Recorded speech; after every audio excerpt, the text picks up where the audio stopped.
So here's how you create a new lead gen form inside of LinkedIn. So when you're in Campaign Manager, go to your account, your ad account, and then open up your ad account. You'll see an interface like this. Go to Account Assets, pull that drop down, and go to Lead Gen Forms. That'll pull up your list of forms in your ad account.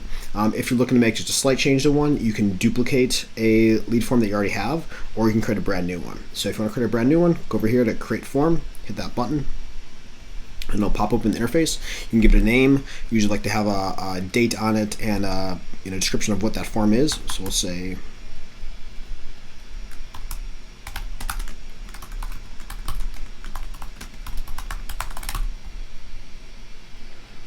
the title, LinkedIn Ads Consultation. You can change the language if you need another language. Offer headline.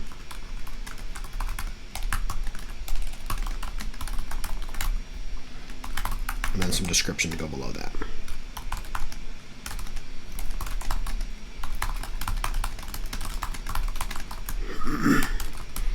Usually you want to tell the user what to do and a little more information about the offer that you're making. You can preview this form on desktop and mobile. Keep in mind, many people are going to be using this on a mobile device, so keep it short and sweet. Every form needs to have a privacy policy URL, so usually this will come from a link on the company's main website.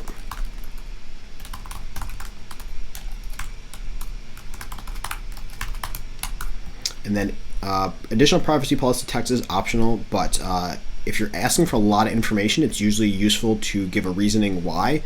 The more inputs that you add, the lower your conversion rate is going to be. Someone might be concerned of what you're going to do with their phone number, so usually it can be beneficial to add some text here to let them know why you're requesting different fields.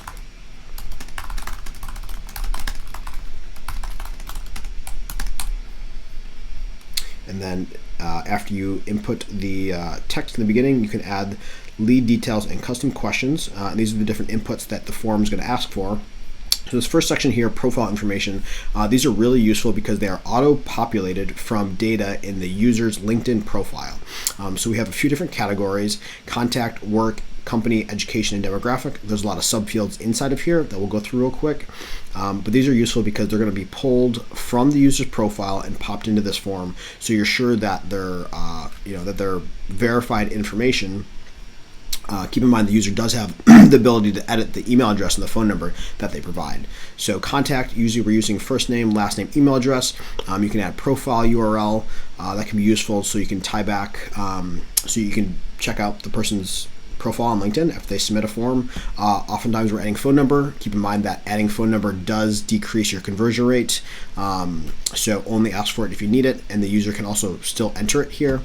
And then location, work email and work phone number. We don't generally use these because usually we're just using the normal email address and phone number, and the user can edit it if they want to. Work information is very useful. Having job title, we're usually adding job title and then company name, so that we can identify who this person is, what's their job, what company they're working with.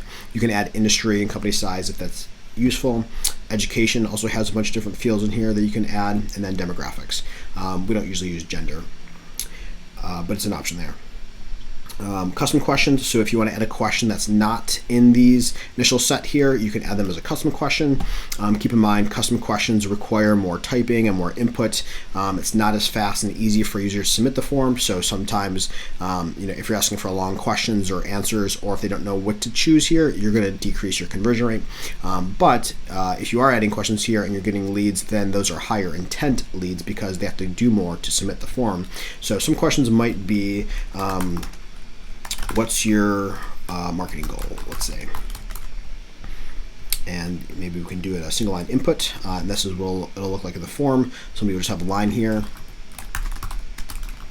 that they can type in when they submit this form, and then another question might be, you can do like a multiple choice.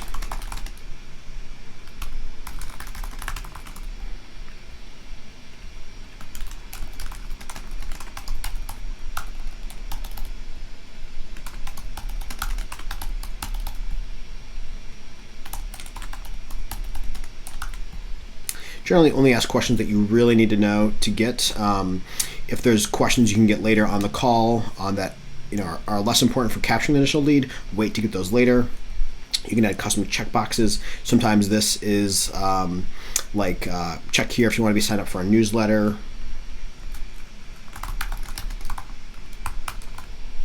You can make it required or not required, which is useful.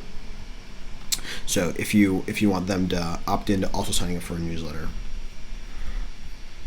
And then on the confirmation page, so after somebody does submit the form, they go to this confirmation page. You can have a little bit more info, and it's best to usually tell them next steps. So say this is a form for a LinkedIn ads consultation call. We might say,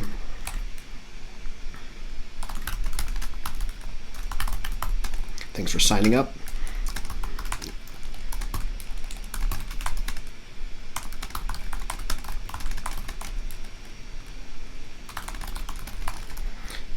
Thanks for signing up. Next, choose a time. Tap below to choose a time that works for you, and then give them a URL to go from there.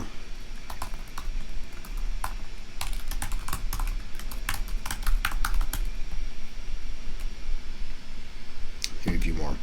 If you're doing a downloadable lead magnet, you can say download now. Learn more. Visit company website. Use the right button for your for whatever your offer is. So usually give them a little more info. Send them to a URL, or give a URL of where you want them to go afterwards. Also, for both the questions and the initial form, be sure to preview it on both desktop and mobile. You can add additional hidden fields if you need to tag a field with any additional values. These can be UTM parameters, or these can be other fields that your CRM might need to accept. Feel free to put those in here. And then once that's all done, you hit the create button, and your form is then created. There you go.